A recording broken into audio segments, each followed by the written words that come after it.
जय Hind. Dear student, online class में आपका स्वागत है। आज हम बात करेंगे भारत के संसाधन प्रदेश, resources regions of the India. इससे पहले हमने विश्व के संसाधन प्रदेश देखे थे। अब हम बात करेंगे भारत के संसाधन प्रदेश की। तो देख लेते हैं। सबसे पहले भारत का योजना आयोग प्राकृतिक वातावरण के विविध कारकों की उपलब्धि, उपयोग एवं संभावना के आधार पर 5 प्रमुख एवं 14 संसाधन विकास प्रदेशों में संसाधन प्रदेशों का वर्गीकरण किया है। यानी संसाधन जो पदार्थ है उनका क्या है, जो संसाधन जो प्रदेश है उनका क्या इन्होंने वर्गीकरण किया है। 5 प्रमुख और 14 संसाधन विकास प्रदेशों में संसाधन प्रदेशों का वर्गीकरण किया है। देखते हैं वो कौन कौन से हैं। तो सबसे पहले बात कर लेते हैं हिमालय एवं संबंधित पहाड़ी संसाधन प्रदेश, जो हिमालय का जो क्षेत्र है और उसमें पाए जाने वाले संसाधन प्रदेश।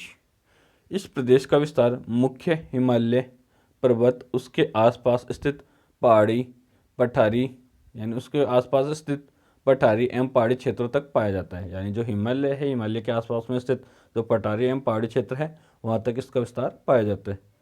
योजना आयोग ने इसे 2 भागों में बांटा है। योजना आयोग ने क्या है, हिमालय को 2 भागों में बांटा है, पश्चिमी हिमालय और पूर्वी हिमालय, जो हम आगे देखेंगे। तो सबसे पहले बात कर लेते हैं पश्चिमी हिमालय प्रदेश। इसका विस्तार लगभग 68,000 वर्ग किमी क्षेत्र में है। जो पश्चिमी हिमालय है, पश्चिमी हिमालय का जो विस्तार है वो योजना आयोग के अनुसार कितना है, 68,000 वर्ग किमी क्षेत्र में फैला है।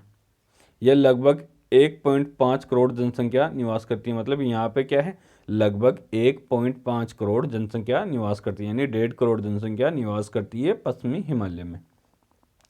इसके अंतर्गत हिमालय का पश्चिमी भाग सम्मिलित किया जाता है। यानी इस क्षेत्र में कौन सा भाग आता है, हिमालय का पश्चिमी भाग। ठीक है।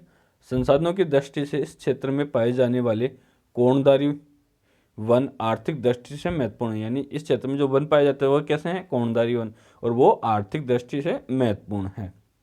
इन वनों में इमारती लकड़ी एवं कागज तथा दियासलाई उद्योग के लिए कच्चा माल प्राप्त होता है। यानी इनमें क्या है, जो लकड़ी है उनके लिए क्या है, कागज, और जो दियासलाई उद्योग है उनके लिए यहाँ जो कोणधारी वन है यहाँ से क्या है, कच्चा माल प्राप्त होता है। ठीक है। कोणधारी वनों के अतिरिक्त चौड़ी पत्ती वाले ओक तथा नुकीली पत्ती वाले चीड़ एवं देवदार के वृक्ष भी यहाँ प्रचुर मात्रा में पाए जाते हैं। इसके अलावा क्या है, यहाँ पे चौड़ी पत्ती वाले ओक तथा नुकीली पत्ती वाले चीड़ एवं देवदार के वृक्ष भी प्रचुर मात्रा में पाए जाते हैं, यानी बहुत अधिक मात्रा में पाए जाते हैं। हिमालय पर्वत के संपूर्ण वनों का 20% भाग पंजाब कुमायूं क्षेत्र में स्थित है। जो हिमालय पर्वत क्षेत्र यानी पश्चिमी हिमालय जो क्षेत्र है उसका जो 20% वन क्षेत्र वो पंजाब कुमायूं क्षेत्र में स्थित है। ठीक है। आगे देखिए पूर्वी हिमालय। पश्चिमी हिमालय हमने देख लिया। अब इसके बाद में बात करते हैं पूर्वी हिमालय। हिमालय को 2 भागों में बांटा था, पश्चिमी हिमालय और पूर्वी हिमालय। पूर्वी हिमालय प्रदेश, इसका विस्तार हिमालय के पूर्व में स्थित मुख्य हिमालय एवं पहाड़ी क्षेत्र में पाया जाता है। इसका विस्तार क्या है, हिमालय के पूर्वी क्षेत्र में इसका विस्तार पाया जाता है। समुद्र तट के नज़दीकी होने तथा मुख्य दक्षिण पश्चिमी मानसून हवाओं की दिशा के विपरीत होने के कारण यहाँ वर्षा पर्याप्त होती है। ठीक है। यानी समुद्री तट के पास में होने और जो दक्षिण पश्चिमी जो हवाएं हैं, मानसून हवाएं हैं, उनकी दिशा के विपरीत होने के कारण यहाँ वर्षा पर्याप्त होती है। वर्षा का वार्षिक औसत 300 सेंटीमीटर तक रहता है। यानी जो यहाँ पे जो वर्षा होती है, वर्षा का वार्षिक औसत कितना होता है, 300 सेंटीमीटर तक रहता है। आगे देखिए विश्व में सर्वाधिक वर्षा प्राप्त करने वाला जो चेरापूंजी मेघालय में, अब मासिन राम स्थान भी इसी क्षेत्र में। यानी जो विश्व में सर्वाधिक जो वर्षा होती है वो कहाँ होती है, मानसिन राम में, जो चेरापूंजी जो मेघालय में स्थित है। ठीक है। वो भी इसी क्षेत्र में स्थित है। ठीक है। जो मासिन राम जो क्षेत्र है वो कहाँ स्थित है जहाँ पे विश्व की सर्वाधिक वर्षा होती है? चेरापूंजी, जो मेघालय में जो चेरापूंजी है वहीं पड़ता है मासिन राम, वहाँ विश्व की सर्वाधिक वर्षा होती है, वो भी पूर्वी हिमालय में ही स्थित है। आगे देखिए, वर्षा की अधिकता के कारण नदी घाटियों में बाढ़ आती रहती है, यानी वर्षा की अधिकता के कारण जो नदी घाटियाँ हैं उनमें बाढ़ आती रहती है। इस क्षेत्र में भी वनीय संसाधन की प्रधानता है।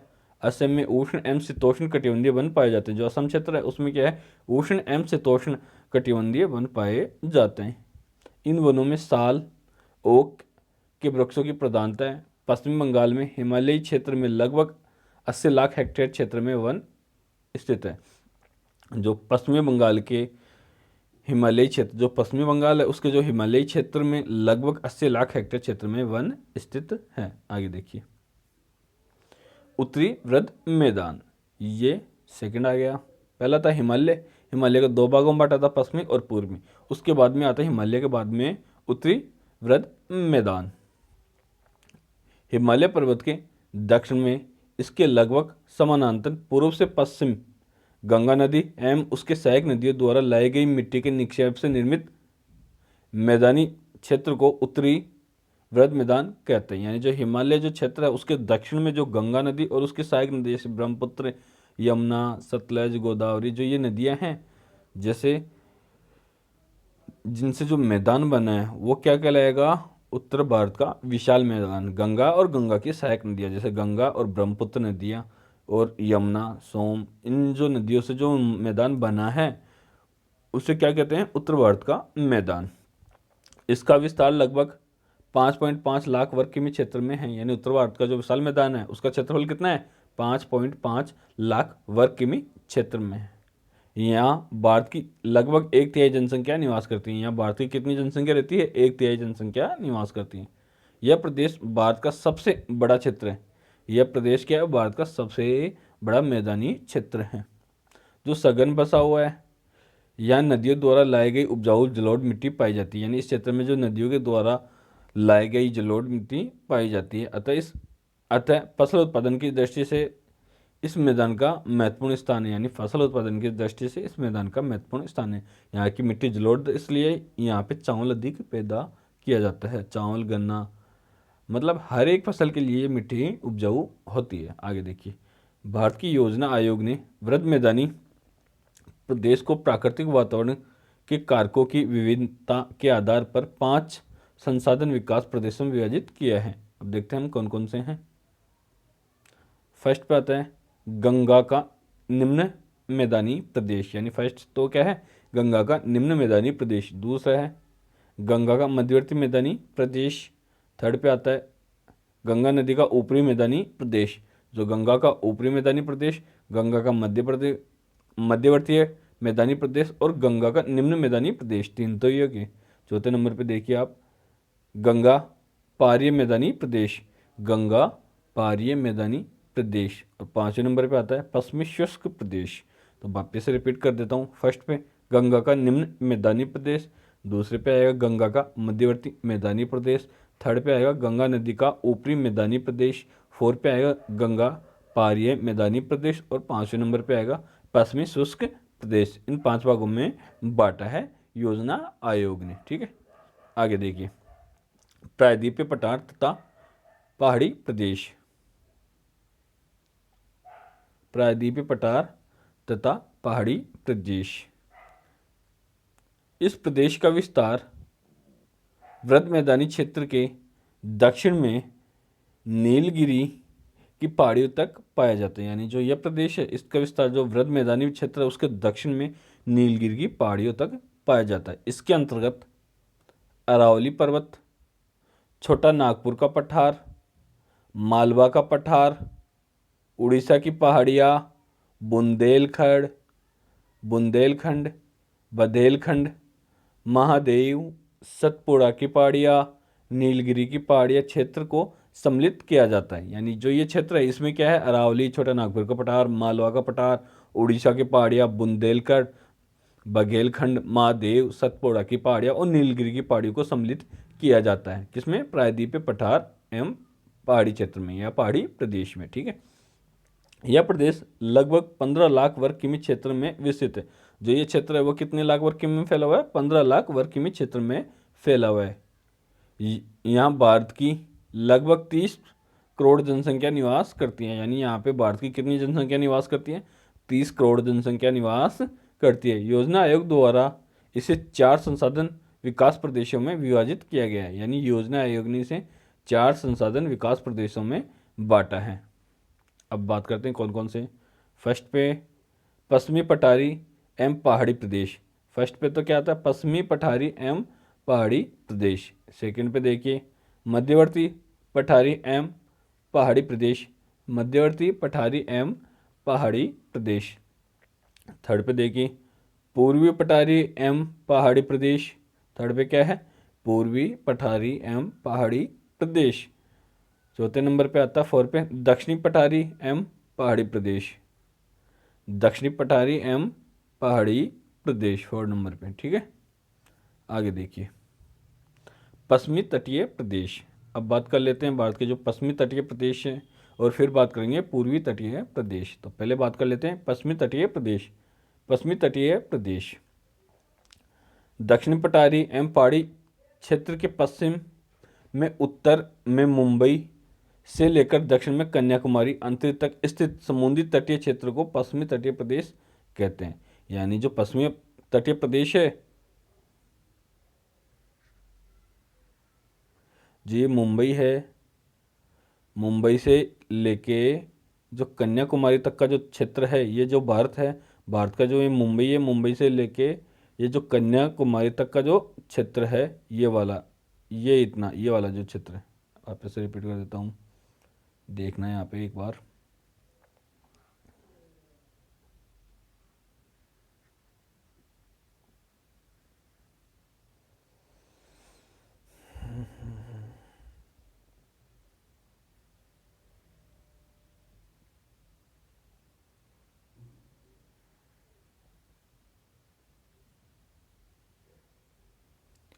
ये भारत का जो क्षेत्र है, ये देखिए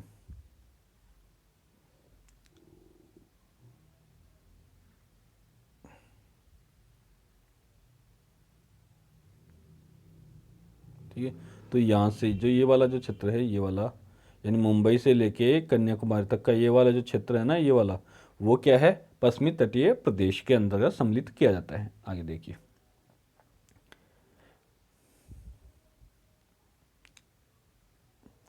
अतः इसका विस्तार गुजरात, महाराष्ट्र, गोवा, कर्नाटक, केरल आदि राज्यों के तटीय क्षेत्रों तक पाई जाती है। यानी जो इसका विस्तार है वो गुजरात, महाराष्ट्र, गोवा, कर्नाटक, केरल आदि राज्यों के तटीय क्षेत्रों तक पाया जाता है।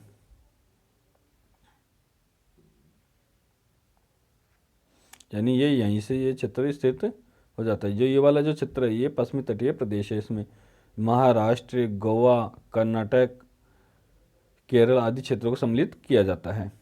आगे देखिए संपूर्ण पश्चिमी तटीय प्रदेश लगभग 1 लाख वर्ग किमी क्षेत्र पर फैला हुआ है। जो पश्चिमी तटीय प्रदेश है वो कितने क्षेत्र पर फैला हुआ है? 1 लाख वर्ग किमी क्षेत्र में फैला हुआ है। यहाँ लगभग 6 करोड़ जनसंख्या निवास करती है। जो पश्चिमी तटीय प्रदेश है, यहाँ पे जनसंख्या कितनी निवास करती है? 6 करोड़ जनसंख्या निवास करती है। तटीय मैदान एवं पहाड़ी प्रदेश समुद्र के समीप स्थित होने के कारण पर्याप्त वर्षा प्राप्त करते हैं। यानी जो ये तटीय प्रदेश है, ये समुद्र के पास में स्थित होने के कारण क्या है? पर्याप्त वर्षा प्राप्त करता है।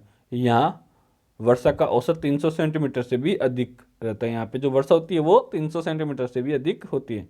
अतः पर्याप्त वर्षा, समुद्री सम जलवायु तथा तटीय उपजाऊ भूमि के कारण यहाँ जनसंख्या सघन रूप में बसी हुई है। यहाँ पे क्या है? वर्षा पर्याप्त मात्रा में होती है, समुद्री सम जलवायु है, यानी जलवायु सम है, ना तो अधिक गर्म ना अधिक ठंडी। ठीक है, तो जलवायु क्या है? सम है। और उपजाऊ भूमि के कारण यहाँ पे क्या है? जनसंख्या अधिक मात्रा में पाई जाती है, सघन रूप से बसी हुई है। आगे देखिए पूर्वी तटीय प्रदेश, पूर्वी तटीय मैदान या पूर्वी तटीय प्रदेश।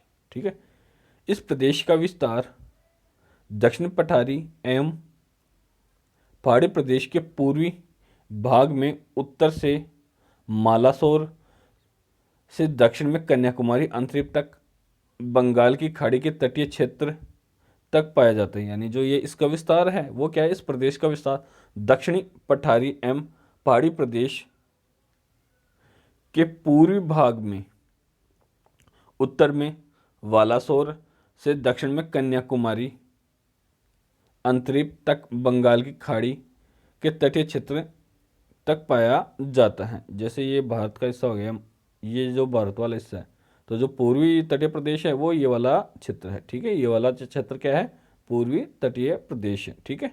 तो ये यहाँ तक मिलेगा कन्याकुमारी तक, ठीक है। आगे देखिए, पूर्वी तटीय प्रदेश का क्षेत्रफल 2 लाख वर्ग किमी है। यानी जो पूर्वी तटीय प्रदेश का जो क्षेत्रफल लगभग 2 लाख वर्ग किमी है,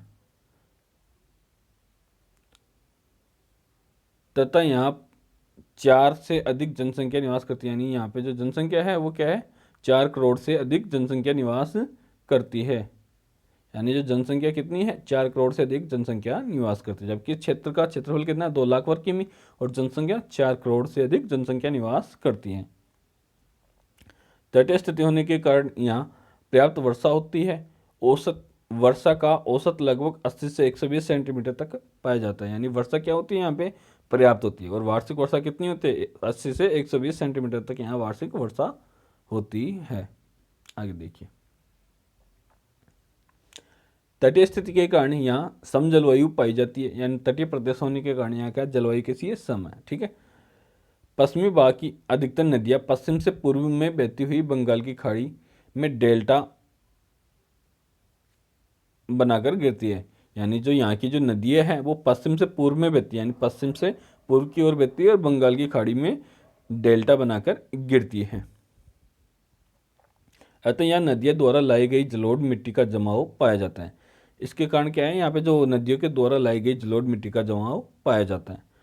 कृष्णा, कावेरी, गोदावरी प्रमुख नदियाँ हैं। यानी इस क्षेत्र की जो प्रमुख नदियाँ कौन सी हैं, कृष्णा, कावेरी और गोदावरी है, जो जलोढ़ मिट्टी युक्त डेल्टाओं का निर्माण करती है। जो क्या है, जलोढ़ मिट्टी युक्त डेल्टाओं का निर्माण करती है। और पर्याप्त जल उपजाऊ मिट्टी के कारण, यानी पर्याप्त क्या है, जल उपजाऊ मिट्टी के कारण यहाँ चावल उत्पादन किया जाता है। यानी यहाँ पे क्या है, उपजाऊ जलोढ़ मिट्टी होने के कारण यहाँ पे चावल की खेती की जाती है। चावल का जो उत्पादन है वो भारी मात्रा में किया जाता है, ठीक है।